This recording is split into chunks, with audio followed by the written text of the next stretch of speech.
Wah, Pak Ustadz ini aplikatif sekali nih ya, karena di dunia nih Saya makin... dari Solo, Dokter Anita. Saya dari Solo. Waduh, terima kasih Bu Risha dari Solo sudah mampir di sini.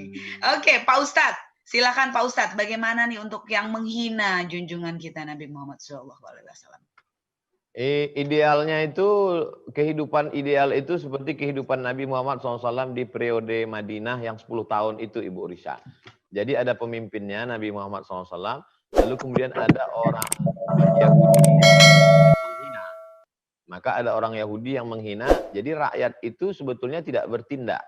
Jadi semuanya adalah pemimpin, ulil amri. Oleh sebab itu maka idealnya begitu. Jadi idealnya kita punya pemimpin, pemimpin inilah dulu ketika kita masih punya Sultan Abdul Hamid di Turki, yang kekuasaan paling besar namanya Turki Utsmani. Ketika itu juga orang Prancis ini sudah buat drama. Dari dulu Pak Ustadz? Ya? Dari dulu sudah buat drama? Ya, ada drama, mereka buat opera, drama. Di situ pelakonnya itu pelawak paling lucu sebagai Nabi Muhammad SAW. Jadi, waktu itu mereka tampilkan di Paris. Jadi berita itu sampai ke Sultan Abdul Hamid. Jadi Sultan mengirim surat ke pemimpin Eropa, kalian stop ini opera ini. Karena ini menghina Nabi kami. Jadi pemimpin stop. Waktu itu mereka takut dengan Sultan Abdul Hamid dengan kekuasaannya. Kalau kalian tidak stop, kami akan kirim bala tentara kami. Akhirnya di stoplah opera itu, drama di Paris itu akhirnya berhenti. Ya, jadi idealnya begitu Ibu Risha. Tapi karena kita tidak punya kesatuan pemimpin negara Islam lemah, ketakutan semua.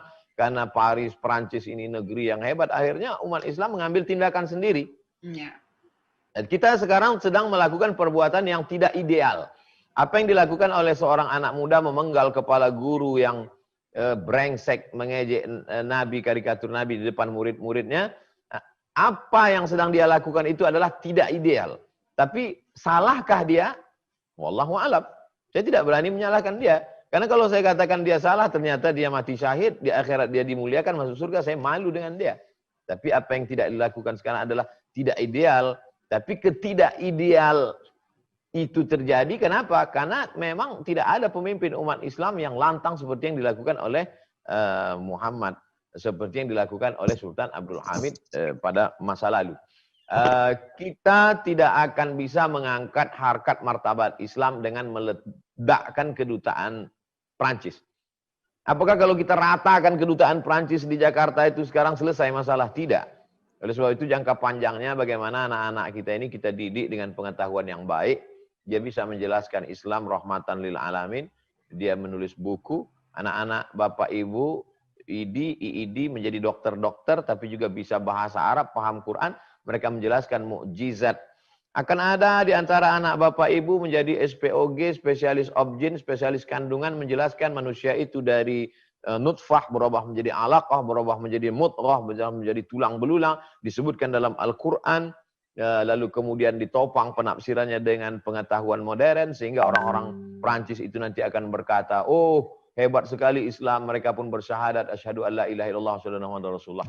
Jadi kita perbaiki anak-anak kita dengan TK Quran, SD Quran, SMP Quran, SMA Quran. Setelah itu dia menjadi dokter spesialis. Mereka akan menjelaskan kehebatan Islam. Sehingga mereka akan menebarkan hidayah.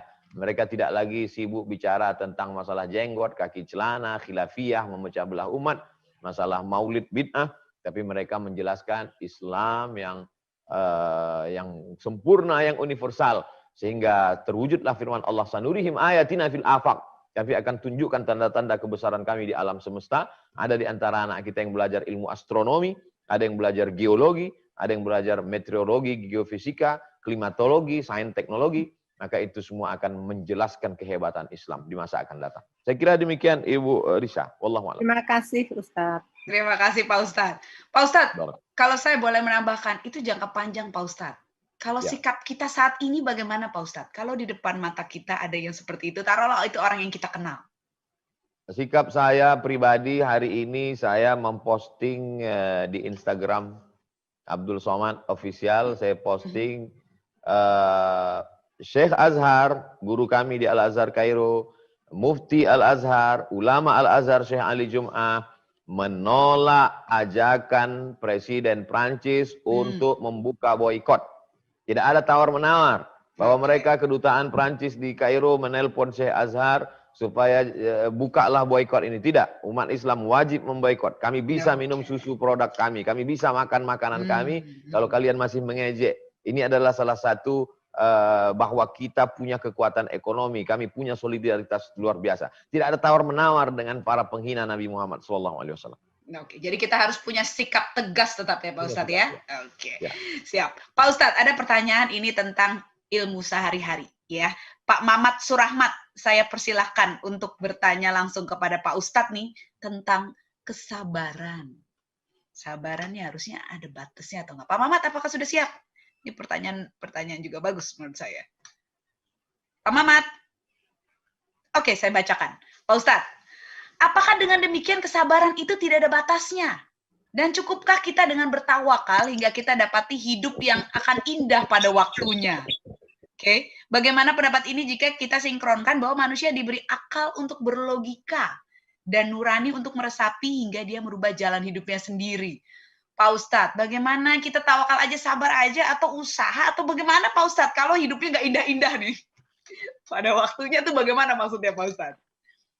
Pak Mamat Surahmat, sabar itu ada 3 Pak Mamat. Sabar yang paling rendah adalah sabar menerima takdir. Sakit, sabar. Gempa bumi, sabar. Erupsi, sabar. Gunung meletus, sabar. Itu ini paling rendah Pak Ustadz? Sabar paling rendah. Sabarnya dokter umum ini. Oke.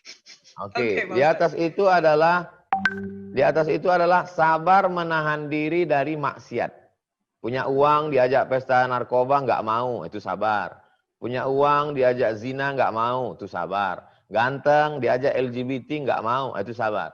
Yang ketiga puncaknya adalah sabar dalam beramal soleh.